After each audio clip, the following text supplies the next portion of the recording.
And we're back for another one. It's Speaking with Gravity, and I am Kervin. I'm D. And I'm Ty. And we're the hosts of this podcast talking about mental health and how everything affects everything. As one of the hosts, I need you to know this about me. I'm a son, a brother, a husband, a father, a friend who happens to be a therapist. And when you sit with a therapist, the conversation is different. With every episode that we do, the goal is to make you think, make you feel, make you do what's best for you. I'm a therapist, but this isn't therapy. It's a podcast.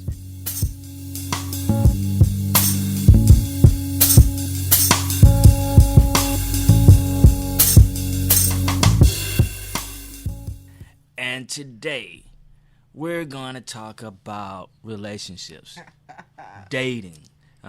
Seems to be one of the hot topics on Clubhouse. Shout out to Clubhouse. And just wanted to give y'all a couple of facts to kind of get into the topic overall. Bet y'all didn't know this. 53% of dating app users report that they have gotten more serious about their search for a relationship since the pandemic started. This is another one that's funny to me. Don't think I would be here, but anyway. About 45% said they were putting less emphasis on physical attraction than they were prior to the pandemic. Now, I don't know how I would feel about that if I was still in the game, which I'm not. So we'll just keep on moving.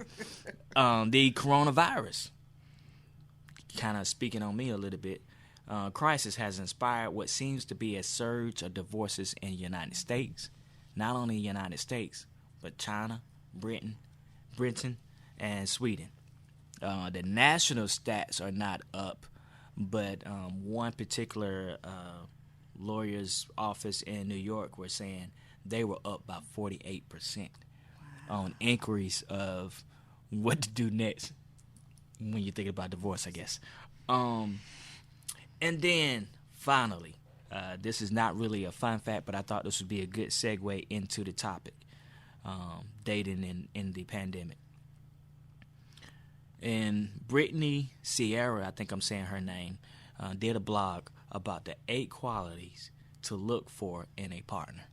She gave, look for a partner that's honest, thoughtful, respectful, empathetic, knows how to communicate, compromising, kind, and committed. And to be honest with you, that's really good. Mm-hmm. Now that I've been in my relationship for a while, of course, those are the things that I would want going forward. But, at the time when you're actually dating, you're not thinking about that. That's the furthest thing from your mind. But let me pose that question to y'all. What do y'all look for in a partner? See, this is what I'm talking about. This is what I'm talking about. All right. Man, hold on. Now, I don't know how long that pause was, but it was a long pause. It was. And females and males always want to talk about relationships. What I want. But then when you put them on the spot, what do you want? I don't know. How can you not know? Like, at this point, you've had some experience of relationship. If you were 15, 16, okay, I get that. But if you 24, 25, 28, 30, 35, 40, you should know what I like and what I dislike by now. I'm going to disagree. Should statements. Okay. How do you want me to put it? You know what you like. Or you're exploring, I feel like you have to know what you want within yourself in order to know what you want within your partner. So therefore, if you are asking list A through Z of everything that I want within my partner, you got to make sure you are a reflection of those things as well. That's how I personally feel. I can't ask for something that I'm not able to deliver or working on to deliver or to give. So for me, I'm still learning. I don't know. I know I want somebody who's able to communicate effectively. I want somebody who's authentic, who's transparent. Again, things that I know within myself. But it's still loading because I don't know what it is. Still loading. Okay. But those are things. Someone who's them. walking in their authentic, true self. Okay. That's a start. All right. All right, D. It's on you. I can't go against what you just said. But I feel like it's more there. Like it's all right. It's more than just wanting a person who is true to themselves, or more than wanting a person who's just gonna be honest with you. Like, okay, I'm gonna go back to me. I'm married. It'll be 15 years this year. When I met her, I knew that's what I wanted because I had an ideal of what I wanted. I wanted somebody who was quote unquote college educated. At that time, I put a lot of emphasis on it. And I get what you're saying about still loading. Like now, they might not have to be college educated. That might not be a priority. But at that time, for me, it was. And I wanted somebody who was open to being spiritual and going to church. And when I say open, like it was important. I didn't want somebody who was just whenever. I grew up, I'm a PK. I'm a preacher's kid. So I grew up always going to church. And I wanted that as a part of my life. And I want us to go together, right? Okay. So, and she was willing to do that. And then the physical side of it, she is what I wanted physically. I don't want to get into all of that right now, but she was what I wanted physically. That has not changed. Okay. She's still what I want physically. But then the other parts that you're talking about, somebody being true, somebody being honest, yeah, of course I wanted that. But I wanted some superficial stuff too. And I think those that I just said was somewhat superficial. But at the time, that's what I wanted. And then I got into the rest of the stuff that she was. Now that I explained that, are you gonna change your answer, D? Or are you gonna keep it?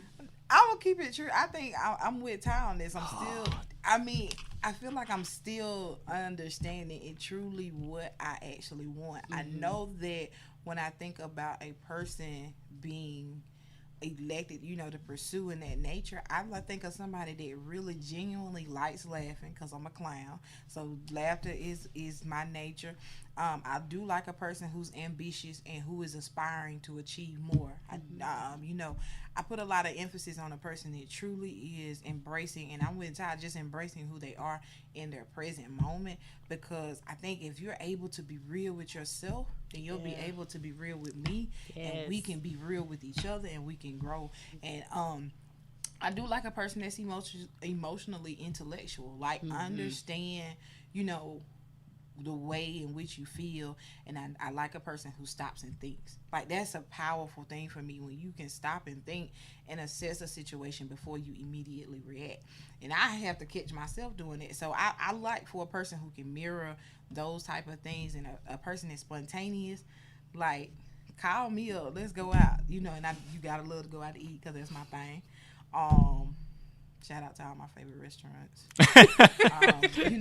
I just like, a person that's really, what I'm saying, just open to just being there. And I mean, I truly am looking for a provider, a person that I really feel like I can let down my guard for, and what I'm saying, be able to be totally free and not have to be concerned. And that's, to me, when you can let that guard down, that's it. And you sold it. You said it's similar to what Ty said, but you sold it better. And wait. Yeah, she did. She sold it better. But I will say, you did add at the end that I wanted somebody to be a provider. And I didn't need her to be a provider, but I wanted somebody that I can have kids with. And I saw her as that mother, a possible mother of my children.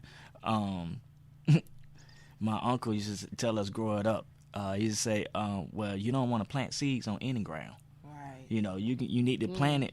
You look for good ground to plant it on. Right. So if I'm going to have kids, I want to have kids with somebody that I like the characteristics that they present, that they bring to the table, be that the comedy side, be that the being open-minded, so on and so forth. There's so many other characteristics that I can say. But yeah, you definitely sold it better. But y'all are saying pretty much the same thing, and I'm cool with that. Now that we got that out of the way of what we think we want, right? How we Still find loading. it? Yeah, still loaded. how are we finding it? Or how do I just said earlier that some people are on dating apps? I said, Right. Is that the only way in this current in 2021? I ain't gonna even say pandemic. In 2021, is that the only way to meet people? Back in the day when I was meeting people, you had to actually go up and talk to them. So It's definitely not the only way, to meet people. Again, I think having social media, that platform alone has elevated the realms of dating and making it more accessible to others. definitely more accessible. I mean, but even going back to the traditional way, some people still have that approach of going up and shooting their shot, as they would say. And speaking of shooting their shot, that's another way. People, quote unquote, hopping into other people's DMs and letting them know, hey, I have an interest in you, or whatever the case may be. I don't even know if people still write letters, do they? That would be so sweet. Look, That used to happen, Me? Yes or no? Maybe. I will say, if any males decide that they want to come do therapy with me, that will be one of your assignments. Maybe not necessarily verbatim one of your assignments, but I have put that out there before to go back to that. Put it on, because you can't interrupt a letter. You can, write it, right. you put down all your thoughts on that letter, and you convey it, and then when you see each other again, now it's an opportunity to kind of expand and explore what was on that letter. So I think writing a letter is super, super dope, which I haven't done that recently, but still, I still think it's dope. I was gonna say I had another question. I need to start writing this down as y'all start talking. But when you were giving about shooting your shots, how should somebody shoot their shot? Again, I don't like should statements.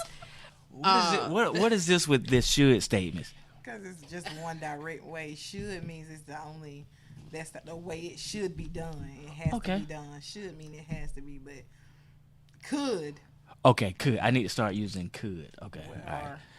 Ways What are ways that one could shoot their shot that would be presentable or not make you turn your nose up and say, nah, next? I think that's based on the individual person, because every person's preference and how you approach or interact with them is different. Like, for me personally, when a dude come up and start talking trash, like, that's my go-to. Like, I love it. Like, who you talking to? You know what I'm saying? Like, but I understand. And then when I guess I need to clarify when I say talking trash, though, I mean it in terms of, like, straighten your face up. Like, why you looking like that or something like that? You know what I'm saying? Just challenging my present state of being to where, you're opening dialogue, you're opening that communication, and you're allowing it for more. I do like, somebody just come up and say, hey, how you doing? But that coming up, throwing money, all that stuff, that's not anything that appeals to me.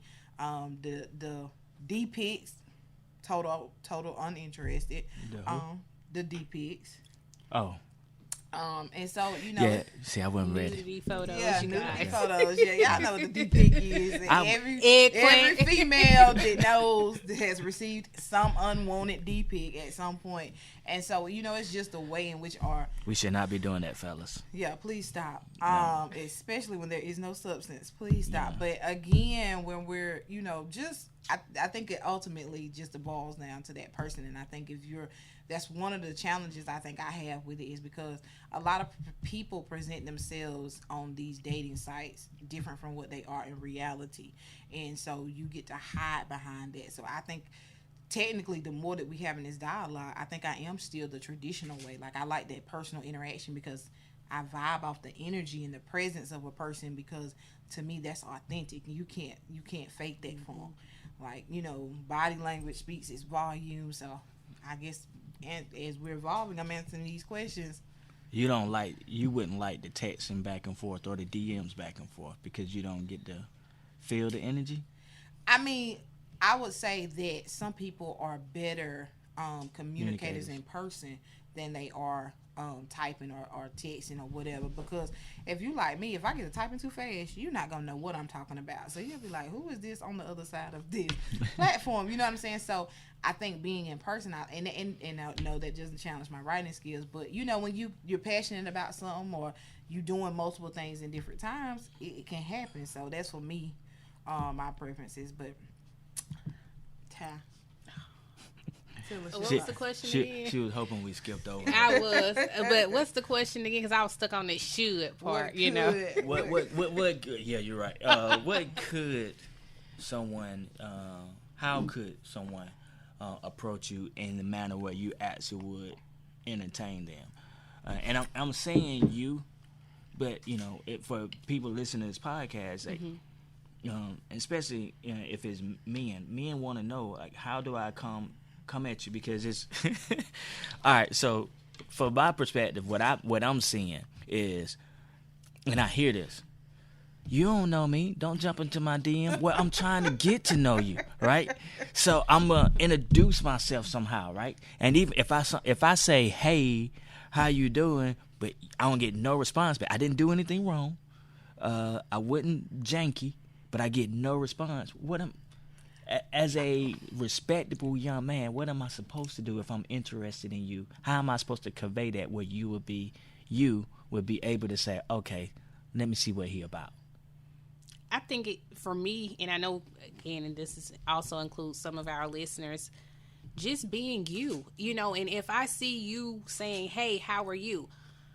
I'm going to be courteous enough to say, hey, I'm well, how are you? Depending on who you are now. But I wouldn't just possibly leave you on red because your delivery, it was okay. It was approachable. Hey, how are you? Hey, I'm well, how are you?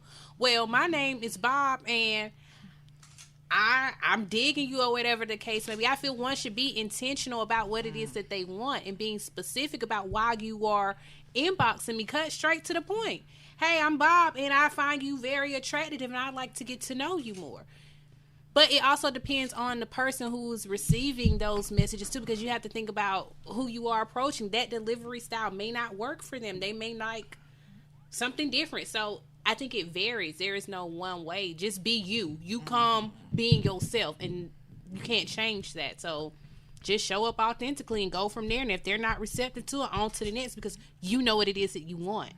Before on to the next one, though, I just wrote this down. Like, all right, so you said, you know, you would be cordial. You would say, hey, back. It's okay for you to say, hey, how you doing? Mm-hmm. It's just okay.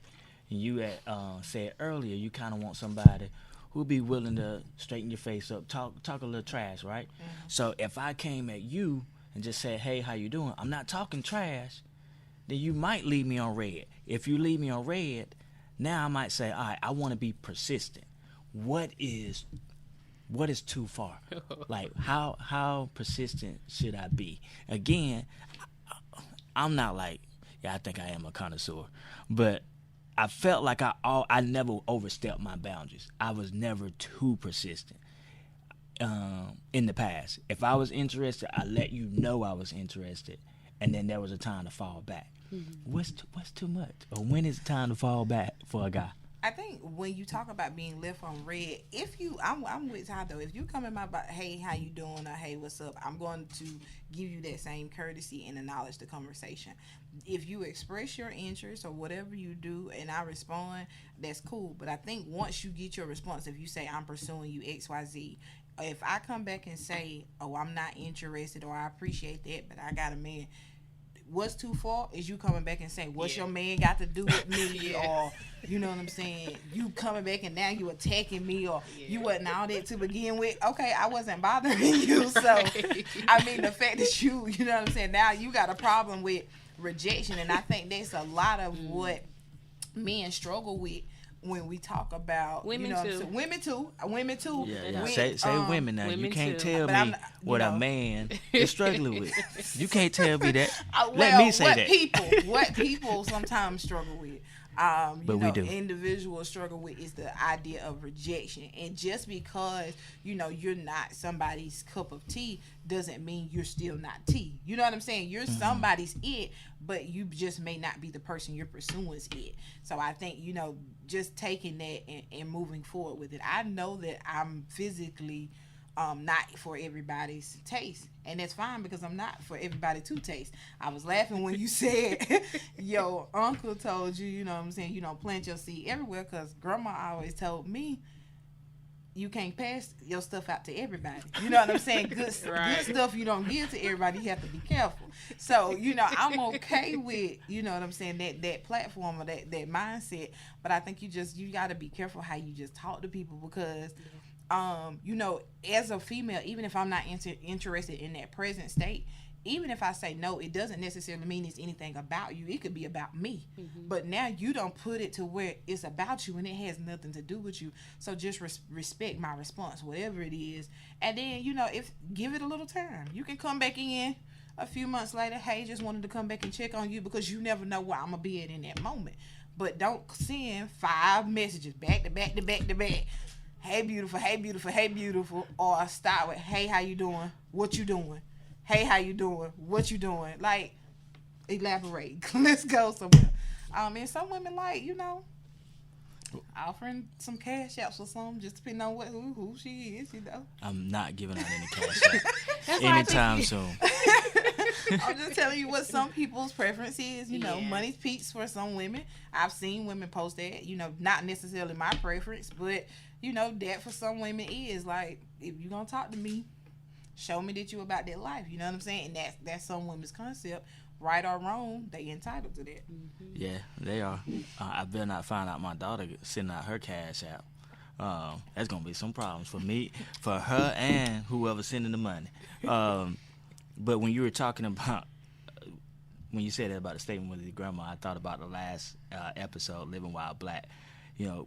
We have those statements, don't we? They just carry on from generation to generation, and a lot of us are able to connect with them. This is super dope. But going back to when you were saying rejection, you think men have that problem with rejection, and we do to some degree.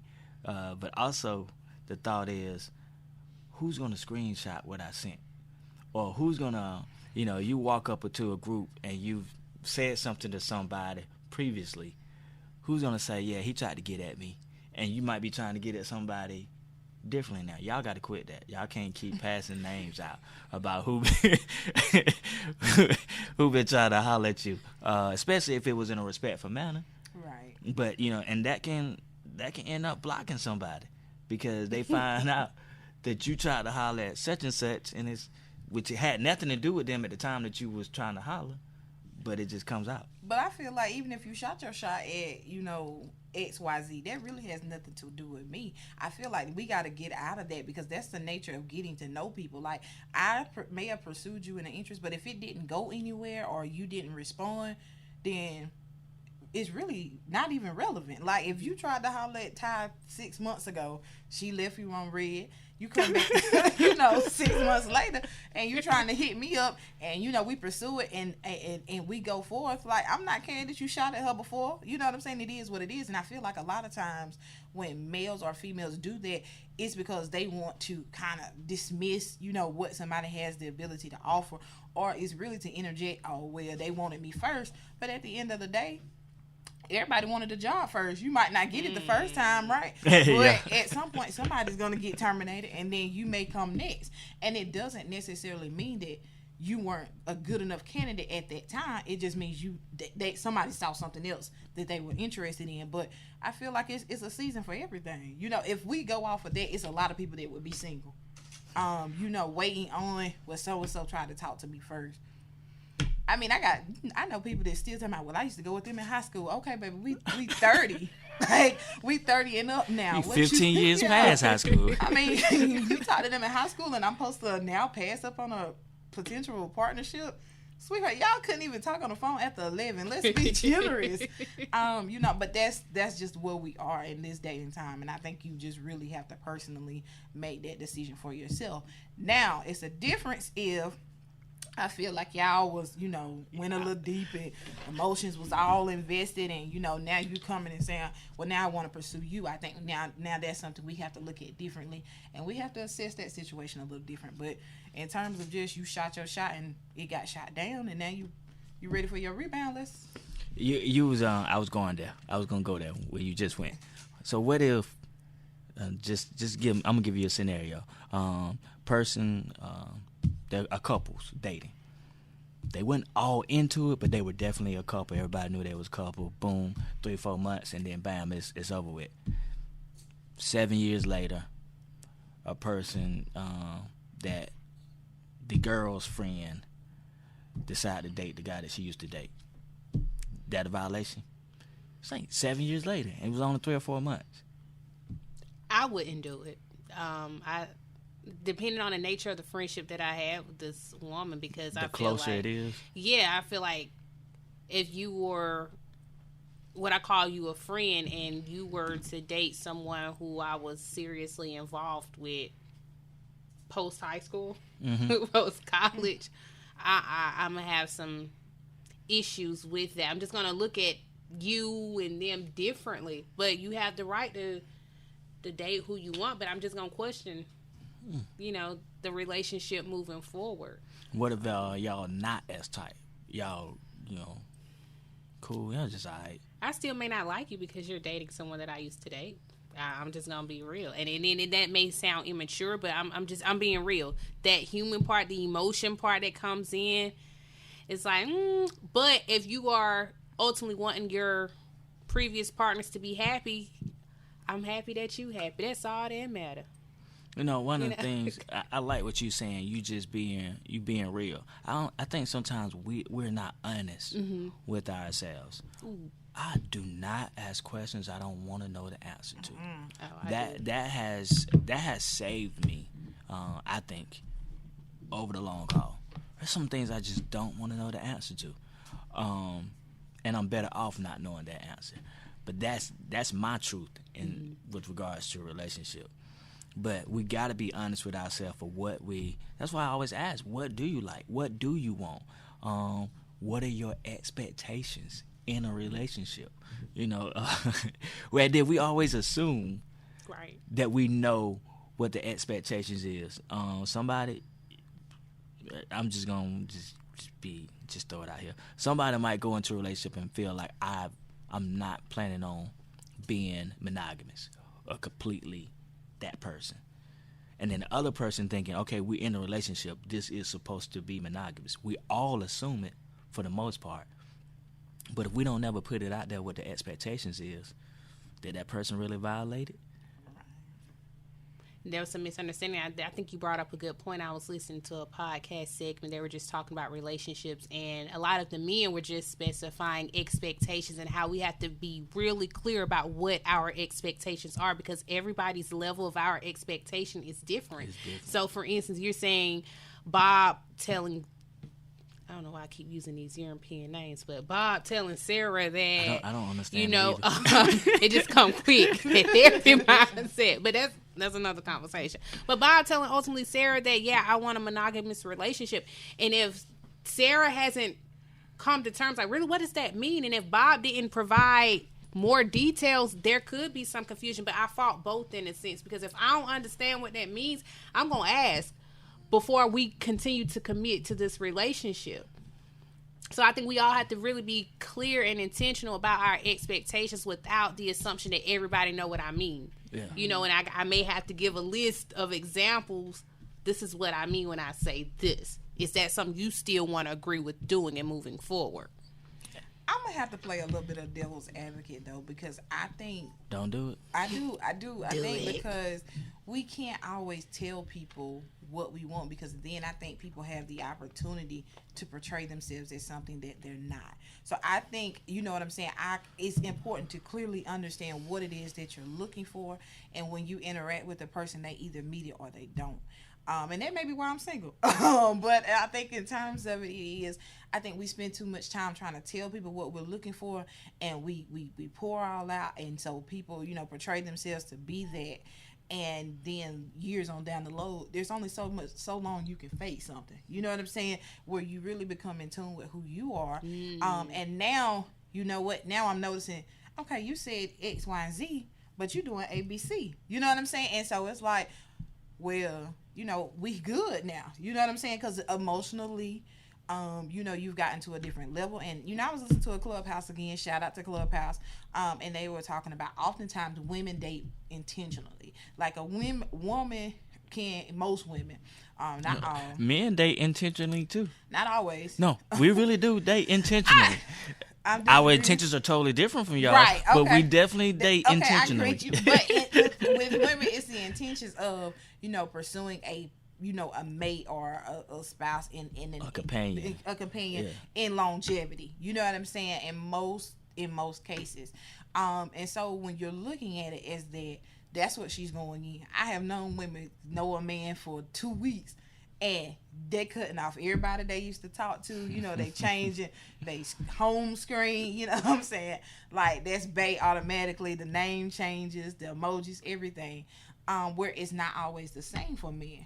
You know what I'm saying? And so when you have a woman in that spacing, she's really letting herself, you know what I'm saying, transition into this, and she's seeing a future automatically. And I think one of the dangers is with us sometimes as women is we fall in love with the potential of people, and we see what we want to see. And when Ty was talking about, you know, communication, sometimes we hear what we want to hear, not what that person is saying. So you're sitting here telling me you don't want a relationship, but I'm hearing you don't want a relationship right now. So I think if I stay a little bit longer, I'm doing X, Y, Z, eventually, you know, you gonna come in. So now you get into the gist of what we're doing, relationship things, but you haven't put us in a relationship. Here I am in my mind saying, oh, well, we're doing everything now. We in a relationship. And then I see you over here with, you know, Shay Shay. And I'm like, where she come from? But then your response to me is, I told you I didn't want a relationship. So that's why I think it's the mind saying, even with the communication, you still have to be careful about it, because people can hear what they want to hear, and I'm not responsible for what you heard. Right. You know what I'm saying? I am responsible for what I portray, what I give to you. You know, that's when I feel like it's a difference when I say something or I do something that doesn't align. So actions and words together, to me, define what we need to be pursuing. I think that's a good point. It is, and you definitely want to proceed with caution. You know, because some people are manipulative, right. You know, so if I'm coming at you with all of these expectations and you do whatever it is that you think that I said I wanted, and then you could just complete fraud, and it's like, dang, you know, I did tell them all of these things and they delivered, but that wasn't the true person, you know. But also too, I think when you talked about self, you really have to have knowledge of self and knowing what it is that you want. So when you are seeking that additional companionship, because you can find that within yourself, then you'll be okay with, well, Bob really doesn't align with the things that I want, and it's okay. On to the next, you know, and still being okay with being by yourself and understanding that when we're with someone, we're just adding to their levels of happiness, but true happiness lies within. So having a partner or a spouse, you know, it's just something, it's added to it, but yeah, and I'm gonna leave that there. Yeah. Well, I like a question. I want to pose a question. So, what are your guys' thoughts? You know, I've always been told, even when a little girl, you write down what it is you truly want. So, you know, you have your list of, you know, 6'3", whatever, dark skin, light skin, whatever your preference is. Do you guys feel like that's a realistic task? Should a person write down what they want, and then if a person is not everything that's on your list, and you decide to be in a relationship with them, are you settling? That's good question. I think it is a realistic task to do, to put it out there. And we've all said this at some point or another. We're constantly growing. Right. So that list needs to change with your growth. What we get stuck at is, I wrote this list at 16, and now here I am, 26, still looking at this list. Now, I'm 5'7". I know 6'3" ain't got nothing on me. As you get older, you realize 6'3", 5'7", as long as he's doing those other things, it don't matter. So some of those, again, superficial things, I'm not saying don't put them down, because in that moment, it's important to you. Right. But as you grow older, and I'm saying as you grow older, as you become wiser. It ain't about the age. As you become wiser and you have those experiences, then you start taking some of those superficial things away. Because one day, 6'3" or not, if he do get older, he gonna start bending over. He ain't gonna be 6'3" no more. He gonna be 6'1". He gonna be 6 feet. So all of that stuff ain't. As long as we're able to go back and change the list and just adjust it accordingly, then that's okay. I like that. I'm echoing what Kervin said. I think it's okay if you want to have that list, but that list is going to change. You know what I mean? And as you're evolving and changing as a being, it could change. And just being realistic. That's being realistic, you know, and being realistic with what it is that you want. But also, and this is just me, I feel if I'm going to ask something again, I said it earlier, of somebody else, I need to make sure I have those same things in line. So what questions are appropriate? Like y'all got my mind wondering, because like I like your response, Kervin. I like what you said in terms of, you know, your listing or your request should grow as you grow. And I think, what's your thoughts of, should this list in turns be fluid, or should you have things that are what we call, I guess, non-negotiable? Like, this person should have this. It's a determining factor of whether you. Well, in your case, you already spoken for. So, I guess, did you have those things that were like non-negotiable for you? Yes, I didn't write it down, but what you're saying is correct. It should be fluid, and with that, I'm trying to say the word fluidity. Did I say it correctly? When you have that, you wouldn't know what's non-negotiable by what doesn't change. Mm-hmm. For me, the her being in the church with me did not change. No matter who I was talking to, no matter what year it did not change. That was really important to me. Again, I'm a preacher's kid, right? And I saw my mom and dad go to church together. I saw them. They were aligned. They were together on that.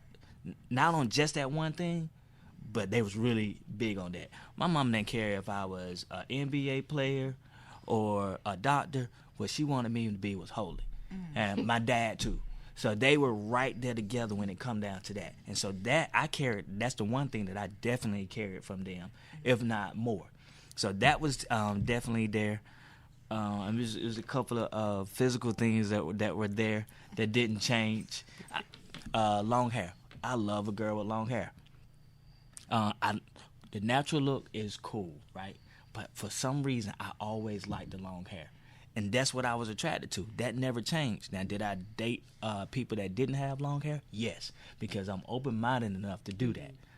And my intentions was different at different times. But those are one superficial thing that didn't change and one thing that was really relevant that didn't change.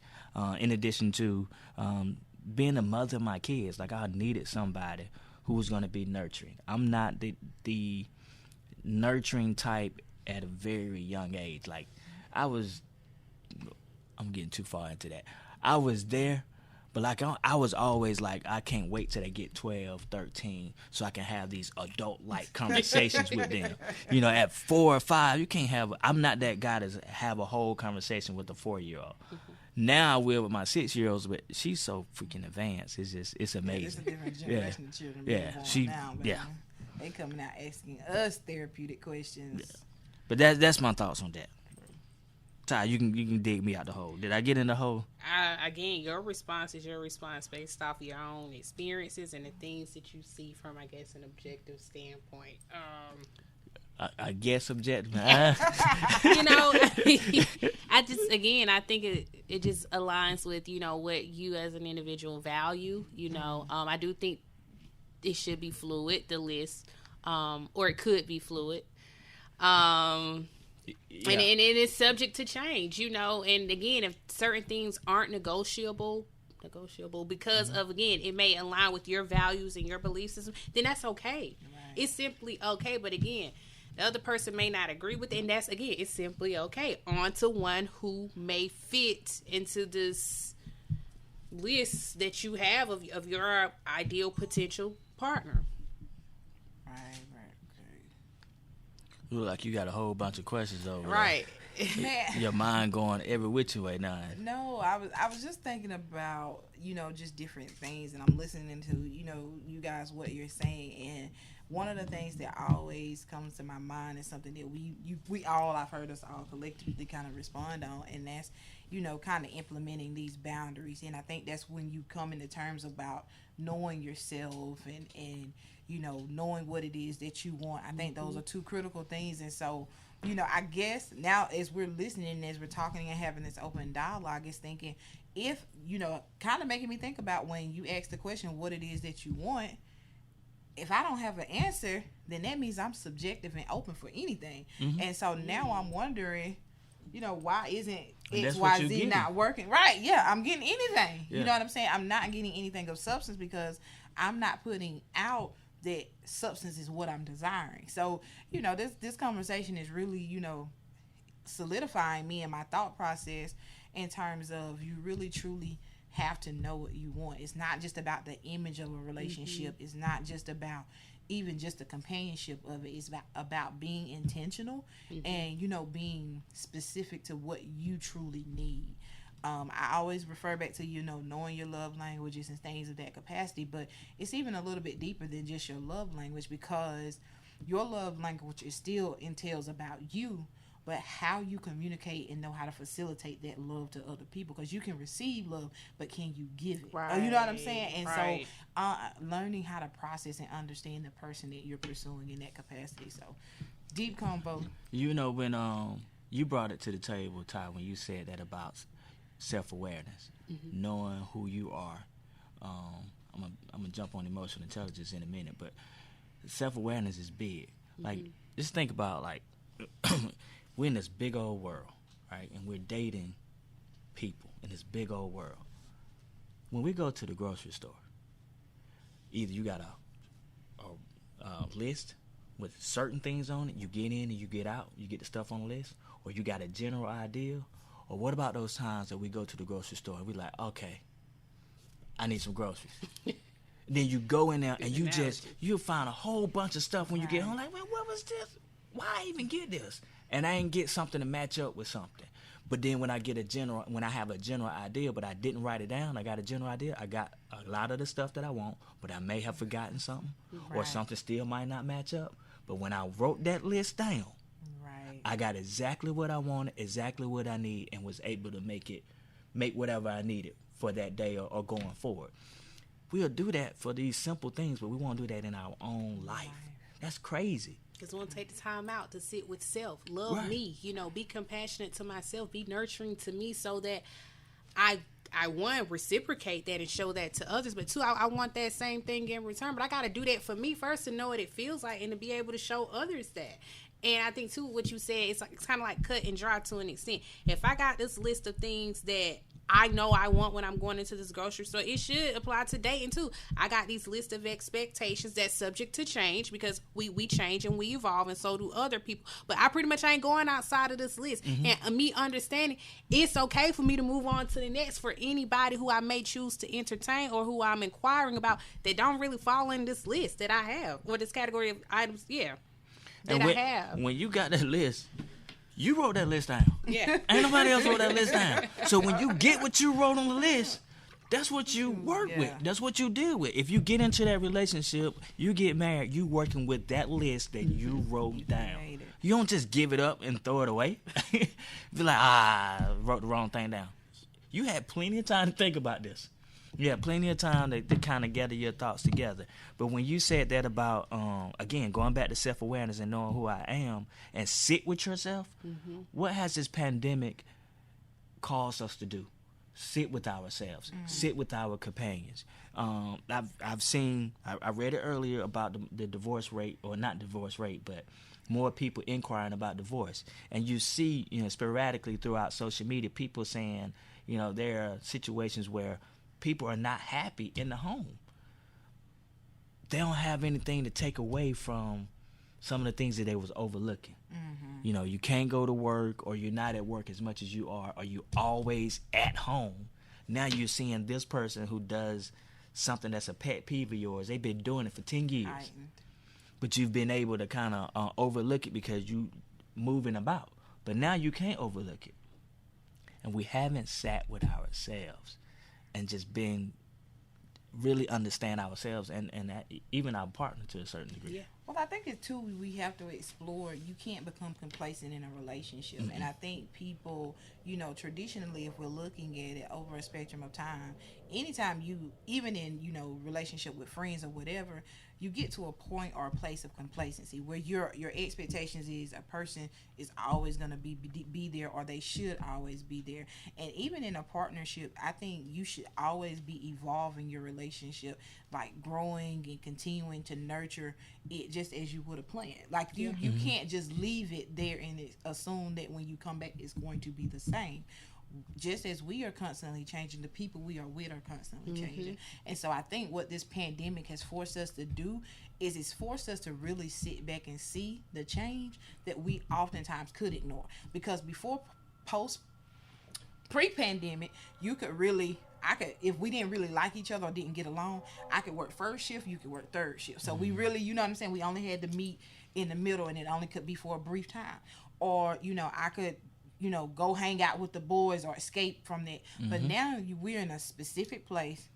We limitations on where we can go. There's no real escape. Our only interaction is really each other. We don't have anything. So, like, you know what I'm saying? Either we sitting in a household of substance where nothing's being said, or we're sitting in a household where, like you said, every pet peeve now, everything is being brought to surface, and now the only thing we can do is argue and tussle. So, I think it's just, really remembering what you did in the beginning to get into that relationship. You know what I'm saying? How you got that person, the love, the excitement, the joy that you had when you were pursuing that person. Like, you can't lose that. You cannot lose it, and that person still has to be saved. And I can remember, you guys, I kid you not, when I was in graduate school, I can remember going to an assisted living facility, and a man and his wife both suffered from dementia. But when I tell you the way that this man looked at his wife was as he was still seeing her for the very first time. Oh, wow. Like his glow, his love, everything. He was like, "You just so beautiful to me." Now, you don't remember that today is Friday or Thursday, but you really remember the beauty. You remember how she looked the first time you took her on a date. You remembered your red car. You remember everything. And that, to me, demonstrated his genuine love for her, up into her dying day.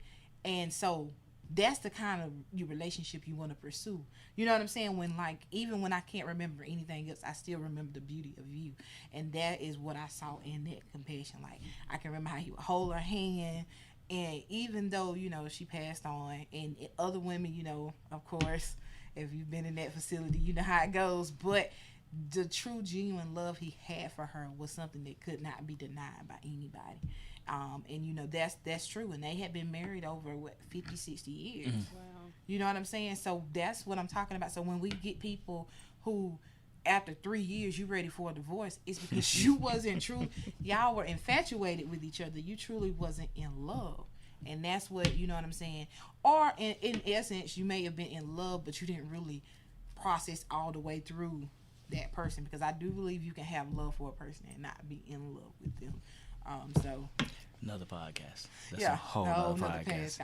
I just want to hit briefly on this before we end it. The emotional intelligence.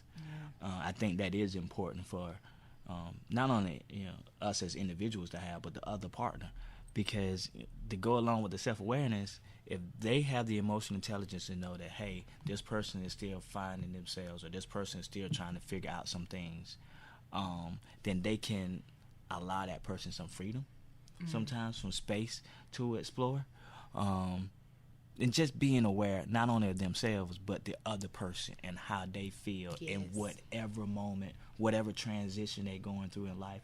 I ain't gonna blast females, but men, of course, our brains grows slower than you all. I think it's complete at 28, between 28 and 30, somewhere up in there. All right. So we have these transitions in life.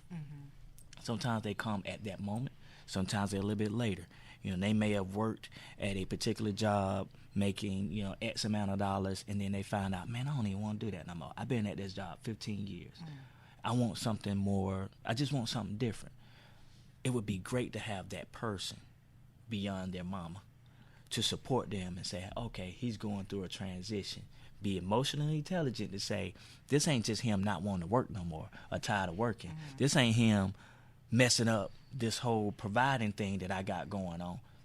But this is going to better him in the long run. Just having that emotional intelligence to see I need to help him through this transition instead of I need him to just be the person he's been these last couple of years for me. That emotional intelligence is so important in general. But I was just wanting to speak from that male perspective on that. I was gonna say, because I think that's the same thing for women as well. You can't escape that. I think that's across the board spectrum because transition happens for us at the same time, and oftentimes I think it's that we become so self-centered and we focus on self. Which, don't get me wrong, that can be a positive thing, but it sometimes negates you from being able to actually put yourself in another person's actual place. And I think it goes back to what Ty was talking about earlier, just that communication. Never stop being able to communicate with your partner no matter what stage of your relationship, because what we often do is too, we go outside and we can communicate with everybody else, and so now we've gotten everybody else's interpretation of what our relationship should be like, what it should look like, because what's my acceptable may not be your acceptable, right? And so now I'm coming back at you with all these expectations that other people have imposed into me of what I should be expecting from you, and expecting you to be able to uphold that when that's never been our open dialogue. So I think it's just that, that communication appointment, because emotional intelligence comes with time, and I think emotional intelligence is constantly elevating as you elevate, but the practices of communication and the principle of effective communications remains the same. Absolutely. Like, talk to your partner first. If you are in a position of where divorce is going to be your solution, then talk to your partner about that, because I believe if that's your solution, go to that person first, give them that respect. If we've shared a household, or we shared whatever, of this relationship is over, come to me first. Don't go tell everybody else you unhappy, you dissatisfied. Come to me first and let us have an honest, open communication about that. And I think that puts us in a place of where you're taking emotional intelligence, you're taking communication practices, you're practicing boundaries, and you are allowing us to be in a space. And it's not about all the time we talk about closure. I am for closure, but I did, engage in conversation with people say closure is not always necessary. But I feel like that's respect, and that truly allows me to see that even though you may not be in love with me or anymore, or our relationship has changed, the way in which you respect me remains the same, and that to me speaks volumes. So that's my interpretation. Yeah, I'm not big on closure. Closure from the stand. Well, I think that might be another podcast. Yeah, is closure necessary? Yeah, because it's different ways to do it, and some ways are healthy. Some ways need to be. You do need that closure sometimes, but I also feel like sometimes closure doesn't allow you to break away freely. If closure isn't done correctly, it leaves you, what they call that, cliffhangers on movies and stuff. Yeah. Like when they're doing a little trailer, it leaves you like, well, maybe if this had been done differently, we could have lasted. Or maybe if I hadn't said this or done this. Yeah, it changes. Sometimes it can change the dynamics. And I think when we talk in therapy, that's why you can listen to a podcast or you can listen to people talk like in a workshop setting. But when you go to therapy, it's tailored to you. Mm-hmm. Those therapists get to know you as a person. They're able to bring your background, that person's background, the relationship, and they can say, you know what? Nah, you don't need closure in this situation, as opposed to just listening to a generalization. So, yeah, I ain't as big on it, but I can't take away from what you said earlier. Y'all think we beat this one to death? We didn't, but y'all think we need to come out right here? I think it's ongoing, so it's definitely a part 2 or part 3 or whatever. Yeah, I think it's what we say, it was dating in the pandemic. I think we need to do like a relationship 101, relationship 102, because talking about just healthy relationships, how to communicate. Definitely, and so many things that we've already brought up so far, and then we got to introduce another segment. But we're not going to do it today. But once again, I'm one of your hosts, Kervin. I'm D. I'm Ty. And we're Speaking with Gravity. Check us out on Facebook. Check us out on Instagram. If something that we said made you think more in depth about therapy, or you just want to know a little bit more, you want to seek a professional in your area, please hit us up on those platforms, and we should be able to direct you in the right direction. Thank you to all of those who are associated with this particular podcast. Again, shout out to Synergy. I said this in the last podcast, for giving us a start together to be able to meet each other. And to our respective family members that supported us through our educational journey. Thank you to my wife in particular for believing in me and supporting me. Thank you to Vision Winnie. And thank you for listening, taking the time to listen to us. You could have been anywhere, you could be doing anything, but you chose to listen to us, and I appreciate that. Remember, we are therapists, but this ain't therapy. It's a podcast. And we